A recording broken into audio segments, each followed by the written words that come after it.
इस वीडियो में है क्लास 10th के सब्जेक्ट मैथ्स का चैप्टर नंबर 8 जिसका नाम है introduction to trigonometry.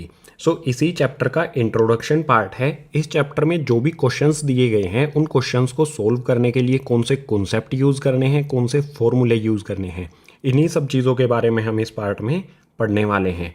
Introduction start करते हैं नेक्स्ट पेज से।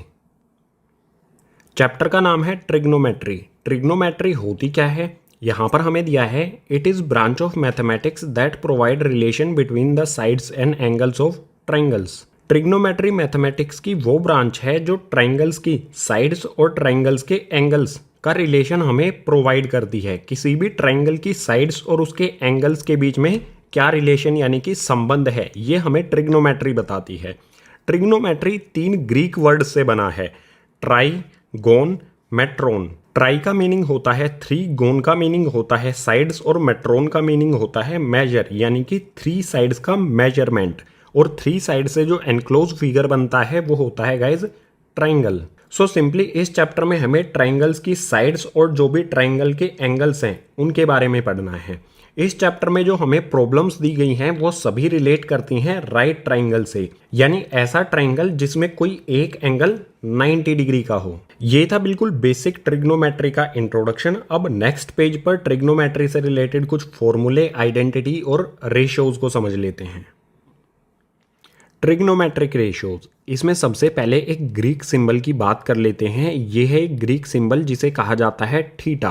थीटा होता क्या है ट्रिग्नोमेट्री में, जो भी हमें ट्राइंगल दिया गया होता है उस ट्राइंगल का एक्यूट एंगल होता है। यानी थीटा या तो ये एंगल हो सकता है या फिर ये एंगल हो सकता है। सिंपल वर्ड्स में अगर कहें, थीटा एंगल की वैल्यू होती है। अब ट्रिग्नोमेट्रिक रेशियोज को देखते हैं। ट्रिग्नोमेट्री से रिलेटेड यहाँ पर हमें कुछ टर्म्स दी गई हैं, जैसे sine theta, cos theta, tan theta, cosec theta, sec theta, cot theta. ये जो भी टर्म्स हैं ये ट्राइंगल की साइड्स का रेशियो होता है। हम रेशियो किस तरह से लिखते हैं, 3:4। इस रेशियो को हम फ्रैक्शन में भी लिख सकते हैं, 3/4। तो जो भी हमारी ये टर्म्स हैं ये ट्राइंगल की साइड्स का रेशियो होता है, इसको फ्रैक्शन में हम लिखेंगे। ठीक है। अब सिंपली अगर हमारा एंगल थीटा जो है वो एंगल सी है, हमने क्या किया, जो हमारा ये ट्राइंगल है ABC, इसमें हमने थीटा ले लिया एंगल C को, ये वाला हो गया हमारा थीटा। अब हमेशा थीटा के अपोजिट जो साइड है वो होती है P फॉर परपेंडिकुलर, और थीटा जो है इसके साथ वाली साइड, थीटा के साथ वाली साइड है ये होती है हमेशा B यानी कि बेस। और 90 डिग्री के अपोजिट जो साइड है ये AC, ये होती है हमेशा हाइपोटेनियस, जिसे कैपिटल LH से शो करते हैं। अब साइन थीटा होता है ट्राइंगल की साइड का रेशो। कौन कौन सी साइड का रेशो होता है, परपेंडिकुलर और हाइपोटेनियस का। साइन थीटा को हम यहाँ पर लिखेंगे परपेंडिकुलर अपॉन में हाइपोटेनियस। अब सिंपली इस वाले ट्राइंगल में हमारा परपेंडिकुलर क्या है, अगर हमने एंगल C को थीटा लिया है तो परपेंडिकुलर होगा हमारा AB और हाइपोटेनियस हो जाएगा AC। साइन थीटा हमारा आ जाएगा AB अपॉन में AC। बिल्कुल इसी तरह से यहाँ पर है कोस थीटा। कोस थीटा कौन सी साइड्स का रेशो होता है, बेस अपॉन में हाइपोटेनियस। यहाँ पर मैं सिंपली लिख सकता हूँ B अपॉन में H, और यहाँ पर बेस क्या है इस ट्राइंगल में, थीटा के साथ वाली साइड होती है बेस, ये है BC, और हाइपोटेनियस हमेशा सेम रहता है AC। तो ये आ जाएगा गाइज BC अपॉन में AC। इसके बाद है यहाँ पर टेन थीटा, ये होता है परपेंडिकुलर और बेस का रेशियो। सिंपली हम इसे लिख देंगे परपेंडिकुलर अपॉन में बेस। इस ट्राइंगल में परपेंडिकुलर हमारा है AB और बेस है BC। यहाँ पर आ जाएगा गाइज हमारा परपेंडिकुलर AB और बेस BC। ये हो गया टेन थीटा का रेशियो। अब बात करते हैं cosec theta. Cosec theta sine theta का रेसिप्रोकल होता है, यानी अगर इस फ्रैक्शन को हम पलट दें तो वो हो जाएगा कोसेक थीटा। यहाँ पर हमारा परपेंडिकुलर अपॉन हाइपोटेनियस है, कोसेक थीटा में ये पलट जाएगा, हाइपोटेनियस अपॉन परपेंडिकुलर हो जाएगा। बिल्कुल इसी तरह से कोस थीटा सेक थीटा का रेसिप्रोकल होता है, या फिर ये भी कह सकते हैं सेक थीटा कोस थीटा का रेसिप्रोकल होता है। जो भी ये हमारा फ्रैक्शन है, जो भी ये रेशो है बेस अपॉन हाइपोटेनियस, इसको पलट देंगे तो वो हो जाएगा सेक थीटा। सो सेक थीटा में आ जाएगा हाइपोटेनियस अपॉन में बेस। और इसी तरह से कोट थीटा टेन थीटा का रेसिप्रोकल होता है। यहाँ पर परपेंडिकुलर अपॉन बेस है तो यहाँ हो जाएगा गाइस बेस अपॉन में परपेंडिकुलर। जो भी फ्रैक्शन है इस वाली कंडीशन में साइन थीटा का reciprocal cosec theta, cos theta का reciprocal sec theta, tan theta का रेसिप्रोकल कोट थीटा। ये सिंपल सिंपल टर्म्स हैं, इनमें वैल्यू पुट कर देंगे। सिंपल यहाँ पर हमारी हाइपोटेनियस है ए सी, परपेंडिकुलर है हमारा ए बी, ये हमारा फ्रैक्शन आ जाएगा। इसी तरह से सेक थीटा क्या है हमारा हाइपोटेनियस अपॉन बेस, हाइपोटेनियस है हमारा ए सी और बेस है हमारा बी सी।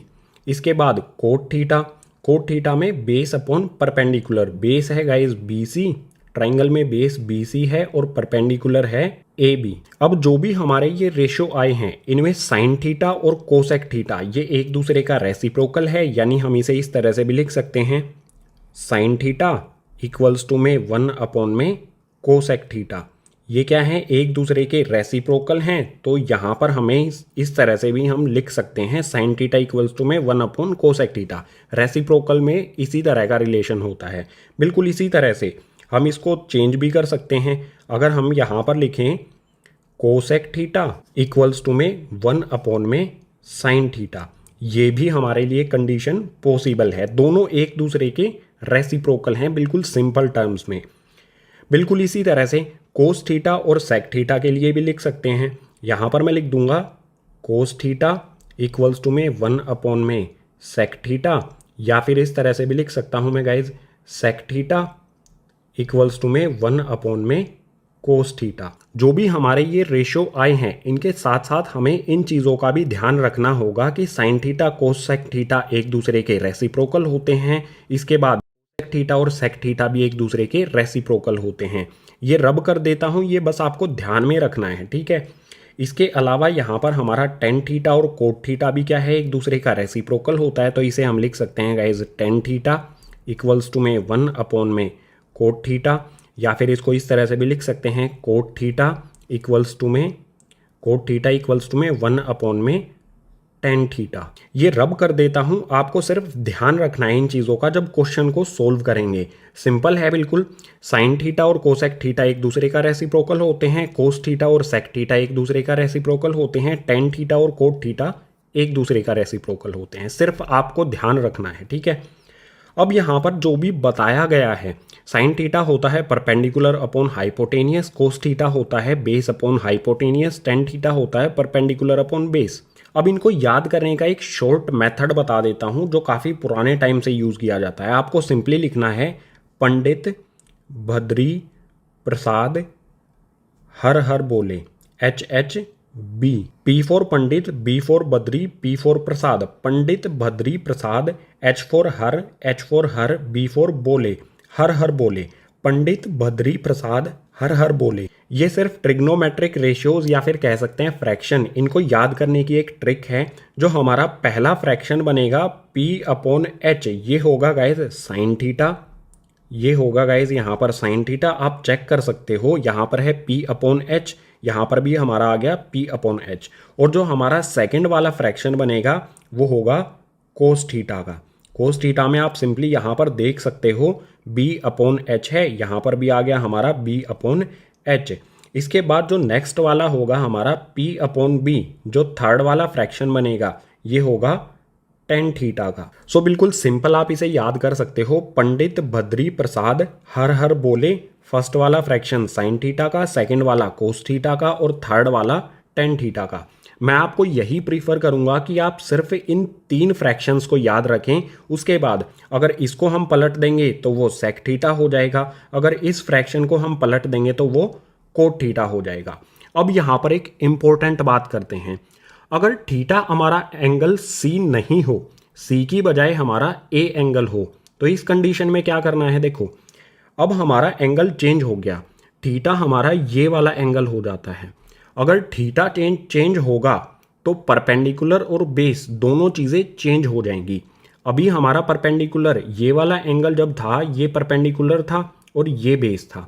थीटा हमारा ये वाला एंगल हो गया, तो थीटा के हमेशा सामने वाली साइड को कहा जाता है परपेंडिकुलर। जिस भी एंगल की बात लिखी गई है उसके अपोजिट वाला एंगल होगा परपेंडिकुलर। एंगल चेंज होने पर परपेंडिकुलर और बेस भी चेंज हो जाएंगे। सो इस कंडीशन में हमारा ये परपेंडिकुलर हो जाएगा, ये बेस हो जाएगा। ये हमारा एंगल थीटा हो गया। अब हमसे बोला जाए साइन थीटा की वैल्यू फाइंड करो, तो साइन थीटा वही रहेगा, साइन थीटा इक्वल्स टू में परपेंडिकुलर अपॉन में हाइपोटेनियस। वैल्यू पुट करो। अब हमारा परपेंडिकुलर क्या है, BC, और हाइपोटेनियस है AC। सो यहाँ पर मैं वैल्यू पुट करूँगा, परपेंडिकुलर आ जाएगा BC और हाइपोटेनियस आ जाएगा AC। आप सिंपली देख सकते हो, जब हमारा एंगल C थीटा था तो हमारा आया था AB अपॉन में AC, और जब हमारा थीटा एंगल A है तो हमारा चेंज हो गया आंसर।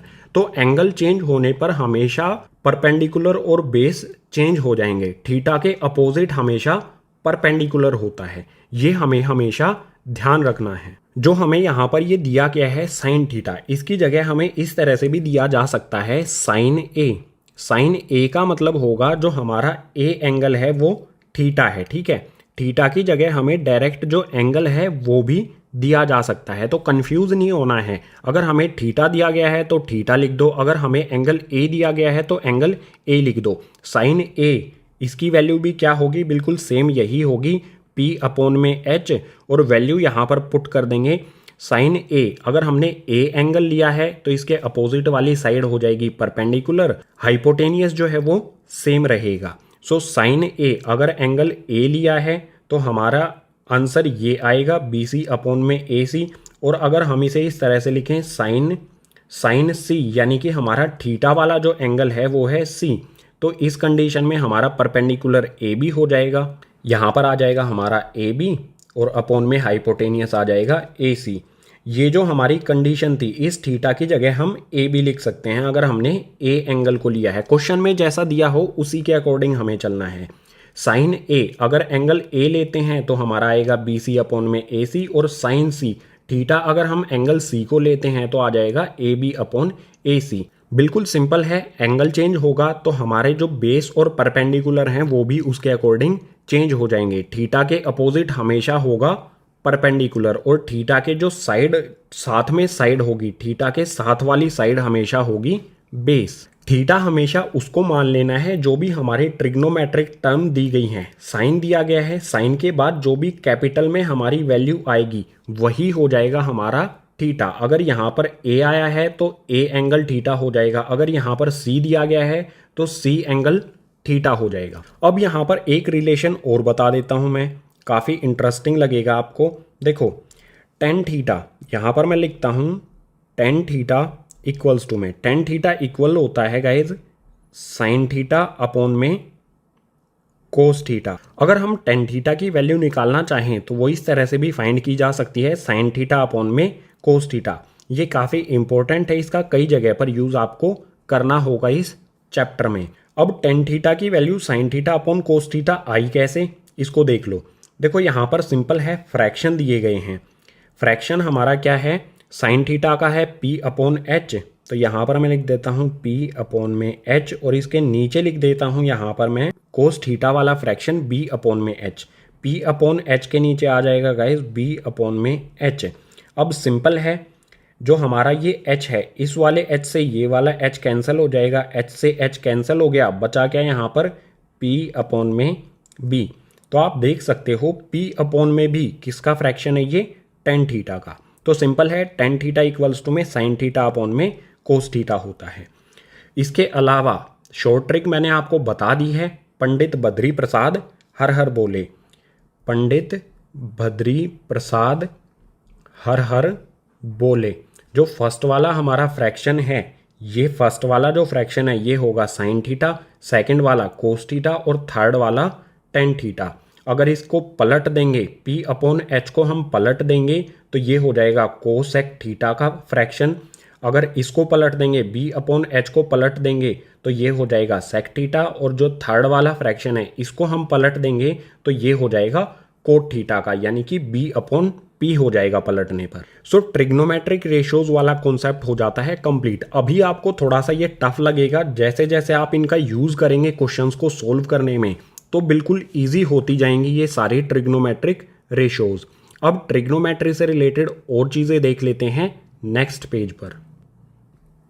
चैप्टर में नेक्स्ट कॉन्सेप्ट आता है ट्रिग्नोमेट्री टेबल। ये हमें एक टेबल दिया गया है, ट्रिग्नोमेट्री टेबल। इस टेबल में क्या दिया गया है ये बता देता हूँ। जो भी हमारी ट्रिग्नोमेट्रिक रेशियोज पीछे वाले पेज पर हमने पढ़ी हैं, कुछ स्पेसिफिक एंगल्स की रेशियो हमें इस टेबल में दी गई हैं। हम इस टेबल से उन रेशियोज का यूज करके क्वेश्चंस को सोल्व करेंगे। इस टेबल से रिलेटेड हमें किस टाइप के क्वेश्चन दिए होंगे। सपोज कीजिए हमसे बोला गया है 10 45 डिग्री। यहाँ पर थीटा की वैल्यू क्या है, थीटा की वैल्यू है 45 डिग्री। हमें क्वेश्चन में कुछ इस तरह से दिया है 10 45 डिग्री प्लस में सेक 60 डिग्री। हमें इसकी वैल्यू बतानी है ये किसके इक्वल होगा। तो आप इस टेबल को रीड करके 10 45 की वैल्यू और सेक 60 की वैल्यू पुट करेंगे और सोल्व करेंगे तो हमारा आंसर आ जाएगा। अब बिल्कुल सिंपल है, 10 45 की वैल्यू कहाँ पर है, ये है गाइज टेन थीटा। 10 और 45 वाला कॉलम है ये 10 45, ये वैल्यू हो जाएगी गाइज 10 45 की 1। सो इस 10 45 की जगह पर मैं पुट कर दूंगा 1, ये मैंने पुट कर दिया। इसके बाद यहाँ पर प्लस का साइन एज इट इज़ लगा देंगे। यहाँ पर है आगे सेक 60 डिग्री। एक सेकेंड गाइज, यहाँ पर है सेक 60 डिग्री, सेक थीटा यहाँ पर है। सेक 60 की वैल्यू कहाँ पर होगी, ये 60 वाले कॉलम में हो जाएगी, ये हो जाएगी सेक 60 की वैल्यू। सो इस सेक 60 की जगह यहाँ पर मैं पुट कर दूंगा 2, 1 + 2, ये आंसर आ जाएगा हमारा 3।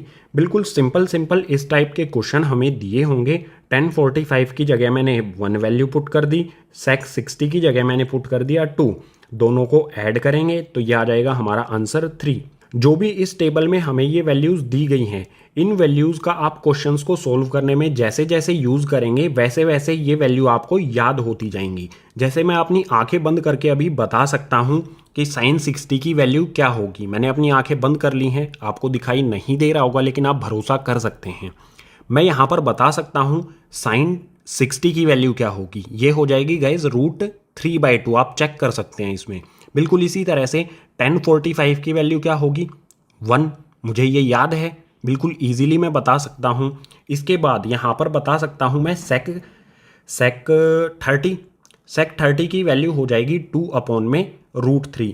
इसके अलावा और कोई भी वैल्यू अगर मुझे क्वेश्चन को सोल्व करने के लिए चाहिए तो वो मैं बिना टेबल को देखे बता सकता हूँ, क्योंकि मैंने इन वैल्यूज़ को यूज़ किया है क्वेश्चंस को सोल्व करने के लिए। आप चेक कर सकते हैं, जो भी मैंने बोला अपनी आंखों को बंद करके आंसर दिया है, ठीक है। तो ये वैल्यूज़ मुझे याद हो गई हैं। जब इस टेबल से रिलेटेड क्वेश्चन एग्जाम में आएंगे तो इस टेबल का आप यूज़ नहीं कर सकते हैं। ये वैल्यू आप याद कर सकते हैं या फिर ये वैल्यू आप फाइंड कर सकते हैं। इस पूरे ट्रिग्नोमेट्री टेबल को बना सकते हैं।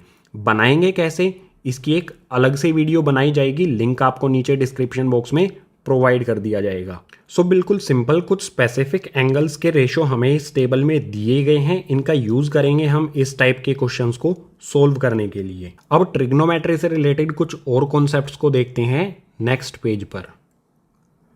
ट्रिग्नोमेट्रिक रेशियोज में ही आगे आता है trigonometric ratios of complementary angles. जो हमारा राइट ट्राइंगल होता है इसमें 2 एक्यूट एंगल होते हैं। एक तो हमारा 90 डिग्री का एंगल हो गया, इसके अलावा हमारे 2 एक्यूट एंगल होते हैं। ये वाला एक एक्यूट एंगल होता है और ये वाला एक एक्यूट एंगल होता है। ये दोनों एंगल्स एक दूसरे के कॉम्प्लीमेंट्री होते हैं। कॉम्प्लीमेंट्री आपने पहले भी पढ़ा होगा, ऐसे 2 एंगल्स जिनका सम 90 डिग्री के इक्वल होता है। अगर मैं यहाँ पर एंगल ए और एंगल सी को ऐड करूँ, ए प्लस में सी, ये हो जाएगा इक्वल 90 डिग्री के। सो यहाँ पर हम बात करेंगे कॉम्प्लीमेंट्री एंगल्स के ट्रिग्नोमेट्रिक रेशियोज के बारे में। यहाँ पर हमें कुछ फॉर्मूले दिए गए हैं, simple sine 90 minus A equals to में कोस ए। अब इसको समझ लेते हैं, ये आया कैसे है, इसमें कॉम्प्लीमेंट्री एंगल्स का क्या पॉइंट है, इसको एक बार समझ लेते हैं। यहाँ पर हमें दिया है कोस ए, तो मैं लिख लेता हूँ कोस ए का फ्रैक्शन क्या होगा, हमें एंगल ए दिया गया है, ठीक है। ये वाला हमें एंगल ए दिया गया है तो इसको हम थीटा ले लेंगे। अगर ये हमारा थीटा है तो इसके अपोजिट वाली जो साइड है ये हो जाएगी परपेंडिकुलर। ये वाली साइड हो गई हमारी परपेंडिकुलर, इस एंगल के साथ में जो साइड है वो हो जाएगी बेस, और 90 डिग्री के अपोजिट में जो साइड है ये हो जाएगी हाइपोटेनियस। अब हमारा फ्रैक्शन क्या बनेगा, कोस ए, मैंने आपको बताया था ना, इस तरह से लिख लो, पंडित बद्री प्रसाद हर हर बोले। यहाँ पर हमारा क्या आएगा फ्रैक्शन, सेकंड वाला जो फ्रैक्शन होता है बी अपॉन एच, ये होता है कोस का, बेस अपॉन में हाइपोटेनियस। सो इस ट्राइंगल का बेस यहाँ पर है ए बी और हाइपोटेनियस है ए सी। पुट कर देता हूँ, यहाँ पर मैं लिख देता हूँ, बेस हो गया हमारा ए बी और इसका हाइपोटेनियस आ गया ए सी। हमारा जो कोस ए का फ्रैक्शन आया ए बी अपॉन ए सी हो गया। अब जो हमारा कोस ए है वो किसके इक्वल है, 90 माइनस ए के। ये 90 माइनस ए कैसे आएगा, देखो सिंपल गाइज, यहाँ पर है हमारा ए प्लस सी इक्वल्स टू में 90 डिग्री। अगर मैं एंगल सी की वैल्यू फाइंड करूँ, सी इक्वल्स टू में क्या हो जाएगा 90 डिग्री। ए इस साइड में कैसे है, ये वाला ए प्लस में है, इसको दूसरी साइड शिफ्ट कर दूंगा तो ये हो जाएगा माइनस में ए। आप देख सकते हो यहाँ पर मिल गया हमें 90 माइनस ए, जो एंगल सी है वो 90 माइनस ए हो जाएगा। तो इस साइड में हमें यहाँ पर दिया है साइन 90 माइनस ए, इसको लिख लेता हूँ यहाँ पर साइन 90 डिग्री माइनस में ए। अब इस साइन 90 माइनस ए को 90 माइनस ए की जगह मैं क्या पुट कर सकता हूँ, 90 डिग्री माइनस में ए, ये किसके इक्वल है, सी के इक्वल है। सो मैं इसे इस तरह से भी लिख सकता हूँ साइन सी। सिर्फ मैंने यहाँ पर 90 माइनस ए की जगह इसकी वैल्यू सी पुट कर दी है, ठीक है। अब साइन सी का फ्रैक्शन क्या होगा, अगर हम एंगल सी को लेते हैं तो हमारे परपेंडिकुलर और बेस हैं वो चेंज हो जाएंगे। हमने ये वाला एंगल लिया सी, तो हमेशा जो भी एंगल लेंगे उसके अपोजिट वाली साइड होती है परपेंडिकुलर। सो ये वाली साइड हो जाएगी हमारी परपेंडिकुलर और इसके साथ वाली जो साइड है ये हो जाएगी बेस। साइन का जो फ्रैक्शन है वो क्या होता है, फर्स्ट वाला पी अपॉन में एच, यानी कि परपेंडिकुलर अपॉन में हाइपोटेनियस। एंगल सी के अकॉर्डिंग हमारा परपेंडिकुलर हो जाएगा ए बी और हाइपोटेनियस हमारा सेम रहेगा ए सी। सो साइन सी का हमारा फ्रैक्शन बनेगा ए बी अपॉन में ए सी। आप यहाँ पर क्लियरली देख सकते हो जो हमारा कोस ए का फ्रैक्शन आया ए बी अपॉन ए सी, और जो हमारा साइन 90 माइनस ए का फ्रैक्शन आया वो भी ए बी अपॉन में ए सी, दोनों एक दूसरे के इक्वल आए हैं, बिल्कुल सेम आए हैं। तो जो हमारा ये फर्स्ट वाला फ्रैक्शन और सेकंड वाला फ्रैक्शन आया है, इन दोनों फ्रैक्शन से मैं कंक्लूजन निकाल सकता हूँ कि कोस ए इक्वल होगा साइन 90 माइनस ए के, क्योंकि कोस ए और साइन 90 माइनस ए इन दोनों के फ्रैक्शन सेम हैं, तो ये दोनों भी क्या होंगे, एक दूसरे के इक्वल होंगे। बिल्कुल इसी तरह से टेन 90 डिग्री माइनस ए ये कोट ए के इक्वल होगा, सेक 90 डिग्री माइनस में ए ये कोसेक ए के इक्वल होगा। जो कॉम्प्लीमेंट्री एंगल्स के रेशो होते हैं उनमें आपको ये 3 फॉर्मूले याद करने की ज़रूरत है।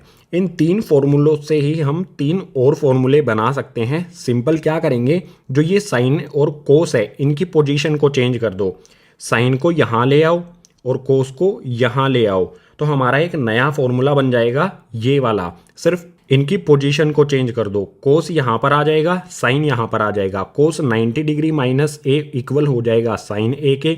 बिल्कुल इसी तरह से इस वाले में भी 10 को इधर ले आएंगे, कोट को इधर ले आएंगे, तो हमारा नया फॉर्मूला बन जाएगा cot 90 minus A equals to में 10a। सो यहाँ पर हमें सिर्फ ये 3 फॉर्मूले याद रखने हैं trigonometric ratios of complementary angles के। इन 3 फॉर्मूलों से ही हम 3 और फॉर्मूले भी डेवलप कर सकते हैं क्वेश्चंस को सोल्व करने के लिए। जो भी हमारे ये कॉम्प्लीमेंट्री एंगल्स के रेशियोज का रिलेशन यहाँ पर दिया गया है, इन सभी का हम यूज करेंगे क्वेश्चंस को सोल्व करने के लिए। अभी मैंने यहाँ पर बता दिया है कि ये फॉर्मूले बने कैसे हैं। जो भी हमें ये कॉम्प्लीमेंट्री एंगल्स के ट्रिग्नोमेट्रिक रेशियोज का रिलेशन दिया गया है, फॉर्मूले दिए गए हैं, इनका यूज कैसे करना है ये आपको पता चलेगा जब हम एक्सरसाइज के क्वेश्चंस को सोल्व करेंगे। सो इन सभी के बाद नेक्स्ट पेज पर देख लेते हैं ट्रिग्नोमेट्रिक आइडेंटिटीज को। इंट्रोडक्शन टू ट्रिग्नोमेट्री का लास्ट कॉन्सेप्ट आता है ट्रिग्नोमेट्रिक आइडेंटिटीज। ट्रिग्नोमेट्री की हमें 3 आइडेंटिटीज दी गई है, या फिर कह सकते हो 3 फॉर्मूले दिए गए हैं। इसमें सबसे पहला है cos square A plus sine square A equals to में 1।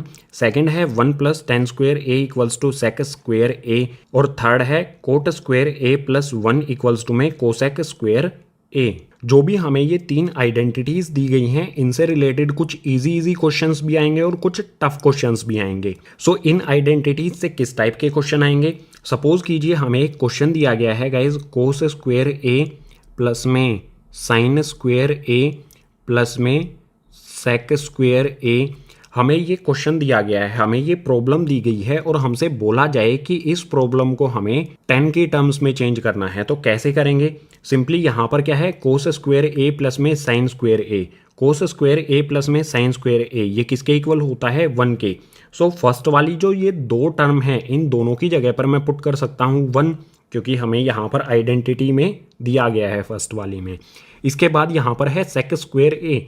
इस सेक स्क्वायर ए की वैल्यू यहाँ पर हमें दी गई है आइडेंटिटी में 1 प्लस में 10 स्क्वायर ए। सो इसे सेक स्क्वायर की जगह पर मैं पुट कर सकता हूँ, सेक स्क्वायर ए की जगह मैं पुट कर सकता हूँ 1 प्लस में 10 स्क्वायर ए। ये मैंने पुट कर दिया। इसके बाद सिंपली यहाँ पर इसको सोल्व कर लेंगे। यहाँ पर है 1 प्लस 1, 1 को 1 में ऐड करेंगे तो ये हो जाएगा गाइज 2 प्लस में 10 स्क्वायर ए। ये आ जाएगा एज इट इज़। एक सेकेंड गाइज, यहाँ पर आएगा हमारा 10 स्क्वायर ए। हमें ये प्रॉब्लम दी गई थी, इस प्रॉब्लम को हमें 10 की टर्म्स में चेंज करना था। सो हमने यहाँ पर कर दिया इसे 10 की टर्म्स में चेंज। ये हो जाएगा हमारा गाइज आंसर। जो भी हमें ये 3 आइडेंटिटीज़ या फिर 3 फॉर्मूले दिए गए हैं इनसे रिलेटेड कुछ इजी क्वेश्चंस भी आएंगे और कुछ क्वेश्चंस टफ भी होंगे। इस इंट्रोडक्शन पार्ट में हमने ट्रिग्नोमेट्रिक रेशियोज, ट्रिग्नोमेट्रिक टेबल, उसके बाद trigonometric ratios of complementary angles और ट्रिग्नोमेट्रिक आइडेंटिटीज को समझा। इस चैप्टर के सभी कॉन्सेप्ट्स को हमने यहाँ पर समझ लिया है। अब क्वेश्चंस को सॉल्व करेंगे तो ये कॉन्सेप्ट हमारे और अच्छी तरह से क्लियर होंगे। इंट्रोडक्शन पार्ट हो जाता है कंप्लीट। उम्मीद करूंगा चैप्टर के सभी कॉन्सेप्ट आपको समझ आए होंगे। अगर सभी कॉन्सेप्ट समझ आए हैं तो इस वीडियो को अपने क्लासमेट्स के साथ कर दीजिए शेयर। अगर कोई डाउट रहता है तो एक बार रिपीट करके देख लीजिए। फिर भी कोई डाउट रहता है तो कमेंट बॉक्स सेक्शन में मेंशन कर दीजिए। मैं ट्राई करूंगा जो भी आपका डाउट है उसको क्लियर करने की।